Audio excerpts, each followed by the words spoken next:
இங்க இஷிகாவானுங்கிற ஒரு ஊரு கிட்டத்தட்ட அழியிற நிலைமையில இருக்கு. மக்கள் பஞ்சத்தாலையும் பசியாலையும் ஒரு மர்மமான நோயாலையும் கொத்து கொத்தா இறந்துட்டு இருக்காங்க.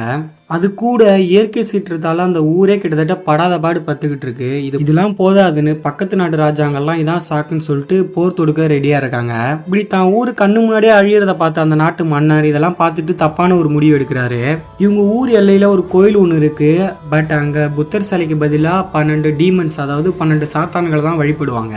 இந்த மன்னர் பேரு டைகோ காஹிமிக்ஸு. இந்த 12 சாத்தான்கிட்டையும் அவர் ஒரு டீல் ஒன்று போடுறாரு. அது என்ன டீல்னா, இந்த மாதிரி என்கிட்ட இருந்து எதை வேணா எடுத்துக்கோ, அது என்ன வேணா இருக்கலாம், அதுக்கு பதிலா இந்த ஊருக்கு பசுமையான ஒரு சூழ்நிலையை கொடுன்னு சொல்லிட்டு ஒரு டீல் ஒன்று போடுறாரு. அந்த சமயம் அந்த கோயில ஏதோ இடி மாதிரி ஒரு விஷயம் தாக்க அவர் நெத்தியில எக்ஸ் மார்க் ஒன்று விழுது. ஸோ டீல் கன்ஃபார்ம் ஆயிடுச்சு. இது நடந்து பல மாதம் கழிச்சு மன்னரோட ஒய்ஃப், அதாவது ராணி பிரெக்னெண்ட்டாக இருக்காங்க. ஸோ ராஜ்யத்துக்கு ஒரு புது இளவரசன் வர போகிறான். அதே சமயம் அந்த ஊர் பசுமையாகி பஞ்சம் எல்லாம் விலகி ஊர் மக்கள் எந்த நோய் நொடியும் இல்லாமல் சந்தோஷமாக இருக்காங்க.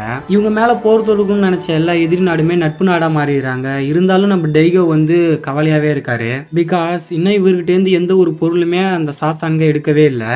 அப்போ கரெக்டாக ராணிக்கு குழந்தை பிறக்கிற அந்த சமயம் அங்கே ஒரு இடி தாக்குது.